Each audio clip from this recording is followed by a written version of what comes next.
Now, as far as minicamp goes, now this was a 3-day mandatory minicamp. They had OTAs, that's organized team activities, a few weeks back. Those were optional. Not everybody showed up. But as far as the minicamp goes, everybody showed up. Not everybody kind of suited out. Now, keep in mind, they did not wear pads. There was no contact. They wore this helmets and shorts, basically. So I'm going to go over kind of like what I do during my halftime reports when I go on live. If you old schoolers are familiar with that, we're going to go over the good, the bad, and the ugly as far as the minicamp and where we stand with the Raiders right now. As far as the good, first thing I want to talk about is leading the way. Now you got Derek Carr and Max Crosby here. These are our two leaders on both sides of the ball.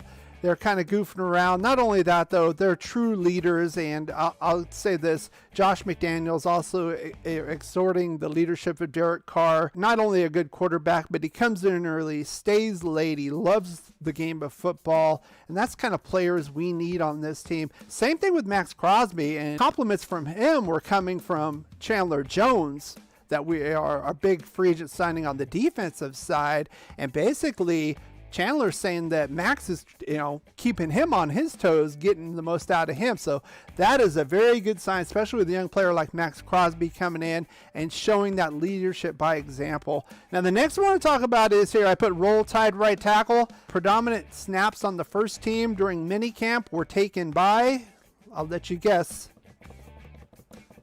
it was Alex Leatherwood. Kind of like what I said, I still am holding by my prediction that Alex Leatherwood will be our starting right tackle this season come the first week of the real games. I know it's a little bit early on, but all signs are indicating that, and we're going to get to that in a minute as far as the signings and who we need to sign and who we haven't signed. The next one I'm going to talk about is Zeus, Zamira White. He has recently signed a 4-year, $4.4 million deal with a about $700,000 signing bonus. He's going to be about $900,000 against the cap this year, as expected. We only have one draftee that has not signed yet. That's Neil Farrell Jr. So my prediction of signing those last two draft picks at about $1.5 million to $2 million total against the cap is kind of working itself out. I wanted to mention this as far as one more leader. Obviously, it's Devante Adams, the big signing we had, especially on the offensive side. A couple things he was saying he's having the time of his life. He mentioned that Green Bay actually offered him more money and he decided to come to the Raiders anyway. And then this little quote I found by PFF, it says, as far as talent ability, it's really similar. If I'm keeping it real, they asked him about comparisons of Derek Carr to Aaron Rodgers. Now, this isn't the first time we've heard this. If you remember, we had James Jones on the team, and he used to call Derek Carr Baby A-Rod. So there is some validity to this. This isn't just kind of player speak, kind of pumping everybody up and all that. I really think he feels this way, and I feel that he wanted to come here. I think there was a lot of tension going on with the Packers, with Aaron Rodgers and all that. He just wanted to get out of there anyway, and I think he's in a better place, and it's a win-win for us as well. Now, as far as the bad goes, not a lot of bad reports. We'll talk about the ugly in a minute, but as far as the bad goes, we got some loose ends, and mainly it's these two guys here, Darren Waller and Denzel Perryman. And what I did was, this is the numbers from Spot Track as far as their cap numbers go, and where they rank as far as their cap figure relative to their position. So Darren Waller is 11th for tight ends, and Denzel Perryman is 21st as far as interior linebackers, inside linebackers. So what I'm thinking is, right now, at this moment, we are 21 million under the cap.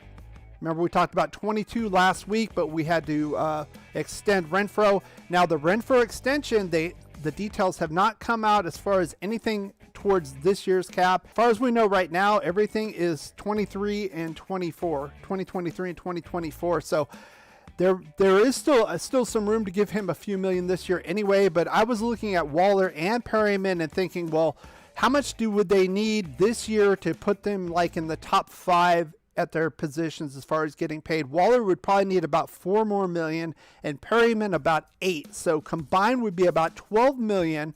So we have 21 right now. That would leave us about 9 million if we don't give anything to Hunter Renfrow. So it is very doable that we could extend both of these guys. Not sure if we're going to give a full 8 to Denzel Perryman, given his age and his injury history, but he had a heck of a year last year. I think we should try to extend him, Maybe not for the full 8 to give him a total of 11, maybe 6 million. That's up to the front office. I'll let them play that game, but definitely those, I would love to see both of these guys extended.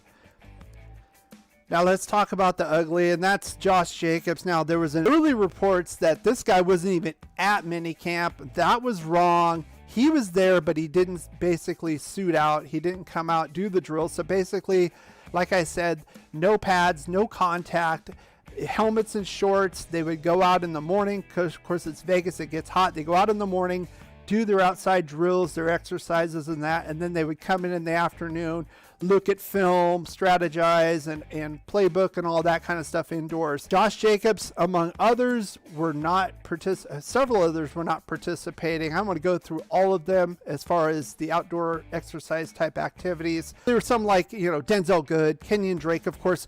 Those two guys had kind of catastrophic injuries last year, took him out for the whole season, especially Kenyon Drake broke his ankle later on in the season. That would be understandable. He's not necessarily going to be running around on that thing. But Josh Jacobs, he missed OTAs to, quote, an undisclosed injury. Is this a real injury, or is this kind of sour grapes because he was declined that 5th-year extension? I'm kind of leaning towards the latter here.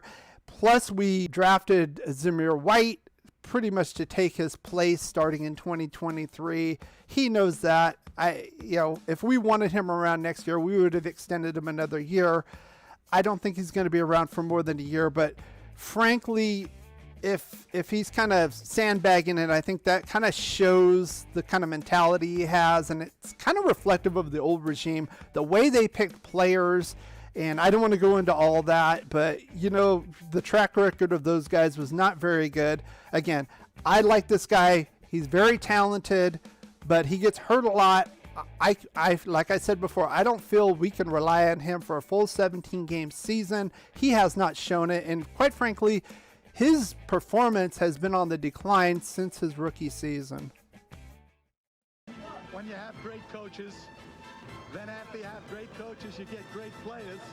You have a great organization, and you tell them one thing: just win, baby.